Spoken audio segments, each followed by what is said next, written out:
Diabetes ఉంటే kidney పాడవుతుందా? ఒకవేళ అలా పాడేటట్టుంటే మనం ఎట్లా గుర్తుపట్టాలి? ఎటువంటి జాగ్రత్తలు తీసుకోవాలి? తొలి దశలోనే గుర్తుపట్టడానికి ఏమైనా అవకాశం ఉందా? ఈ వీడియోలో తెలుసుకుందాం. డయాబెటీస్ ఉన్న వాళ్ళలో చాలా మందిలో కనీసం ఒక 20-25% మందిలో ఈ కిడ్నీ సమస్యలు ఉండే అవకాశం ఉంది. తొలి దశలో కిడ్నీ సమస్యలు ఉన్నప్పుడు మనకు ఎటువంటి లక్షణాలు కనిపించవు. కాబట్టి మనం తీసుకోవాల్సిన చిన్న చిన్న టెస్టులు ఏంటో ఇప్పుడు తెలుసుకుందాం. బేసిక్గా మనం షుగర్ టెస్ట్ చేసుకున్నాం. చాలా మందిలో కామన్గా డయాబెటీస్తో పాటు బ్లడ్ ప్రెషర్ బీపీ కూడా ఉంటుంది.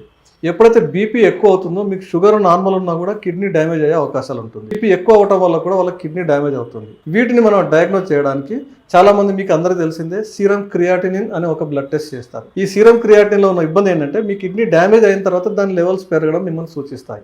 అయితే తొలి దశలోనే ఐడెంటిఫై చేయాలంటే యూరినరీ ఆల్బుమిన్ క్రియాటినిన్ రేషియో అని ఒక యూరిన్ టెస్ట్ ద్వారా మనం తొలి దశలోనే కనిపెట్టవచ్చు.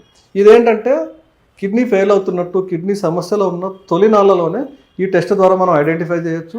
అసలు ఏం కిడ్నీ డ్యామేజ్ అవ్వకుండానే త్వరగా మనం రెక్టిఫై చేయొచ్చు.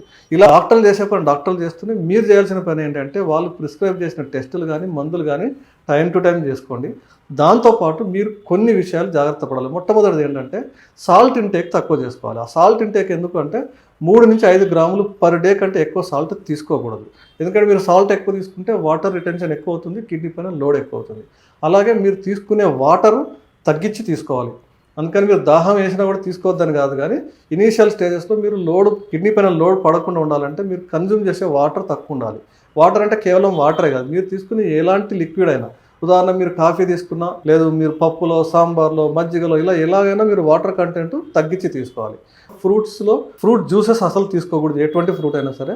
అది కాకుండా బనానా, అరటిపండులో పొటాషియం ఎక్కువ ఉంటుంది. అట్లాగే కొబ్బరి నీళ్ళు, ఎండాకాలం వచ్చిందంటే కొబ్బరి నీళ్ళు తాగుతారు, వీటిలో పొటాషియం ఎక్కువ ఉంటుంది. ప్రోటీన్ ఇంటేక్ తగ్గించాలి. ప్రోటీన్ అంటే నాన్ వెజ్ కానీ, ఎగ్ కానీ, ఇటువంటి ఏదైనా వెజిటబుల్ ప్రోటీన్ అయినా కానీ మీకు పర్ డే 0.9 గ్రాములు పర్ కేజీ బాడీ వెయిట్. అంటే మీరు ఉదాహరణ మీకు ఒక 60 కేజీలు బాడీ వెయిట్ ఉంటే 55 గ్రాముల నుంచి 60 గ్రాముల లోపే మీరు పర్ డే ప్రోటీన్ తీసుకోండి. అప్పుడు మీ కిడ్నీ పైన డ్యామేజ్ ఉండదు. తెలుసుకున్నారు కదండి.